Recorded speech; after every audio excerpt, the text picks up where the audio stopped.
Good morning, and thank you for joining me once again for Story Time with Joyce.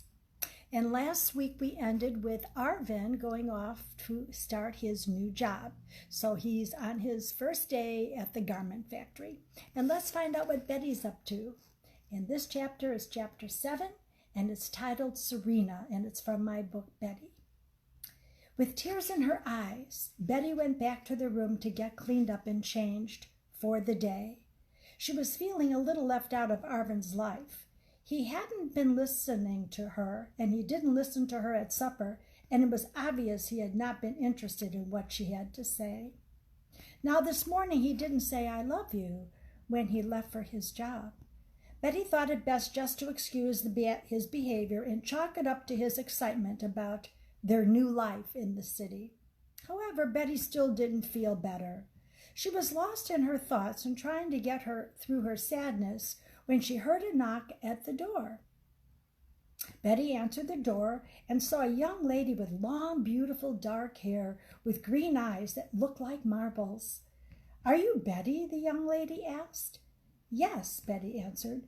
"Mary told me that you wanted some information about a domestic agency." "You must be Sally or Sarah," Betty said. "You got the S right. My name is Serena," the young lady replied. "Nice to meet you, Serena. I want to do some domestic work. And some lady that I met on the train told me about an agency. The agency I work with is just a couple blocks away. Come on, Betty, I'll take you. Let me just grab my wrap and we can go. My husband started at one of the garment factories today, so he won't be back until tonight." "Good, we can stop for some coffee and pastry." "That would be nice, but I don't have enough money," Betty said, slightly embarrassed. "Betty, today will be my treat. Let's go." Serena guided Betty down the walkway to catch the streetcar. Betty's head was turning every which way. She started to feel overwhelmed again with all the noise of people driving wagons, people walking here and there, dodging automobiles, and all the different sounding horns. Betty cleared her head and focused on getting to the agency with Serena. Just as she was getting used to being on a moving train within the city, she could feel Serena nudging her toward the steps of the streetcar, indicating that this is where they were to get off. She started to get butterflies in her stomach. A combination of nerves and excitement came over her. This is for real. She is in the city living Arvin's dreams. But were they hers? She didn't have time to answer herself as Serena guided her down the street into the doorway of the agency. Serena approached a lady that was sitting behind the desk. "Good morning, Marie. This is Betty Jameson. Betty and her husband just arrived from Kentucky, and she's looking for domestic work. Can you help her?" Serena asked. "Good morning, Serena," Marie replied. She turned to Betty with a reassuring smile and asked, "Betty Jameson, is it?" "Yes, Arvin, my husband, and me are staying at the settlement house away from here. I want to sign up so I can get some work soon," Betty replied. "Betty, how old are you?" Marie asked. 18, Betty answered shyly. "Have you done any sitting on children?" Marie inquired. "I took care of my younger brothers and sisters. Does that count?" "That depends. Do you cook?" "Yes, I'm a fair cook. My specialty is fried chicken." "Well, we could give you a try. I have a family that has 4-year-old twins, a boy and a girl. The mother died of pneumonia. The father is a doctor at Mercy Hospital on 26th Street. You'd have to take a streetcar to his house on Jackson Boulevard. He will pay you $1 a day plus your streetcar fare. Your duties would include cooking. I can send you there tomorrow to meet Dr. Russell for his approval of you."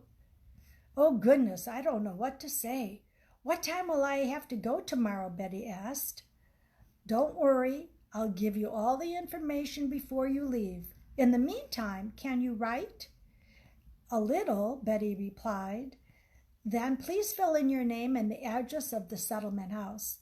Marie handed Betty a paper and pencil.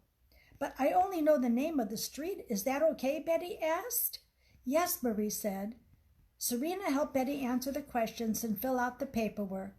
Betty finished, and as she was handing the paperwork back to Marie, she asked, How's that? Did I do fine? Yes, you did. Here's the address and directions, plus streetcar fare. Dr. Russell is going to like you. I know it, Marie answered. Marie, I can take Betty to the streetcar. It's the same one I take to Mrs. White's, Serena said. Thanks, Serena, Marie replied, and then said to Betty, Welcome to our city. Betty smiled and said goodbye. She really didn't understand why everyone she met so far really liked the city. She much preferred the serenity of the hills and forests of home. Serena interrupted her thoughts. Betty, it looks like you're buying pastry next time. Hush, Serena, I don't have the job yet. You'll get it, as pretty as you are, and I tasted your fried chicken. Maybe you should bring Dr. Russell some, Serena said with a chuckle. They both laughed. Betty was feeling more relaxed now. She was also feeling so grateful for finding a friend like Serena. They were still laughing as they entered the pastry shop. I'm going to have me one of those donuts, Serena told the clerk behind the counter. I'll take one of those too, Betty chimed in. 2 donuts and 2 coffees, repeated the clerk. Thanks, Serena, for being so kind to me. You and Mary have sure made me feel at home. I wasn't sure I would like it here. I'm still not.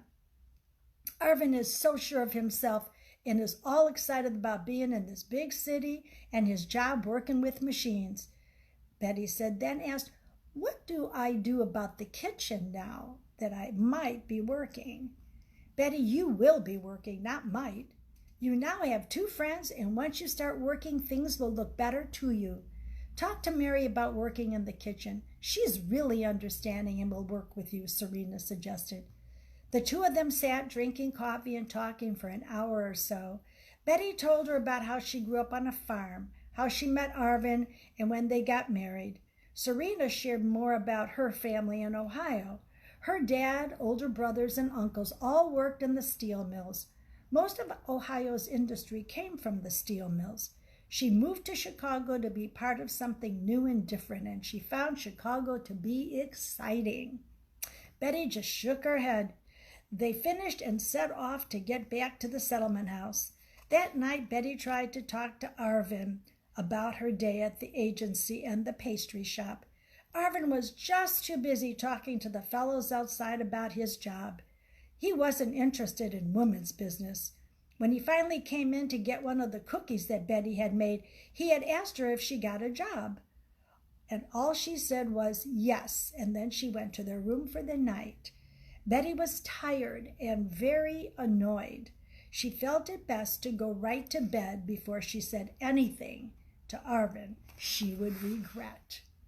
So thanks again for joining me. And remember, you can buy Betty, this book, on Amazon.com, or you can go to my website, JoyceBennett-Hall.com. Until next Tuesday, have a fabulous week. Bye.